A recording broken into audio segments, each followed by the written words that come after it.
Tonight, we're looking at the message voters are sending by rejecting California's Proposition 32. It would have raised the state's minimum wage for most workers from the current $16 an hour to $18 an hour. Now, the Associated Press called the race on Tuesday evening with a very slim majority voting no on the increase. ABC 10's Becca Habegger asked experts why it failed.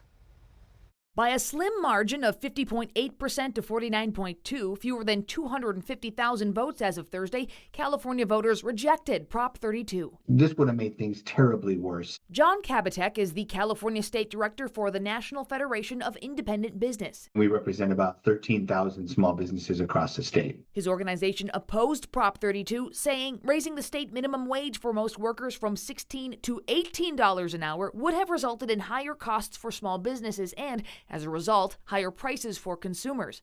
He points to a state law that went into effect back in April, raising the minimum wage specifically for fast food workers at larger chains to $20 an hour. Critics say that has led to higher prices on the menu and made it harder for those chains to do business in the state. The rising prices, the job layoffs, the small businesses leaving California. What we've seen is voters saying, whoa, let's push the pause button. We've seen what happened with fast food. We don't need this to happen with groceries, other small businesses, retailers, and again, consumers.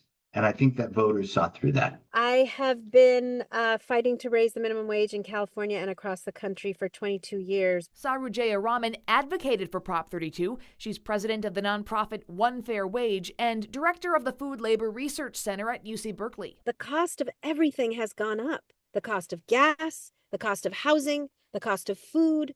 The only thing that has not gone up is the cost of people and people's labor. And if you suppress that one input and let everything else go up, that's what creates the affordability crisis. She points out Prop 32 failed by a slim margin. So why did voters reject the measure? Sacramento State Professor of Finance Sanjay Varshney says, in part, Californians are fed up with the high cost of living and taking it out on the ruling party. In this case, by rejecting the Democratic Party-endorsed Prop 32. They clearly are sending a signal to the government that the people don't like what the government is doing. He doesn't think Prop 32 would have eased cost of living issues. No. That's not going to solve the problem of the loss of affordability.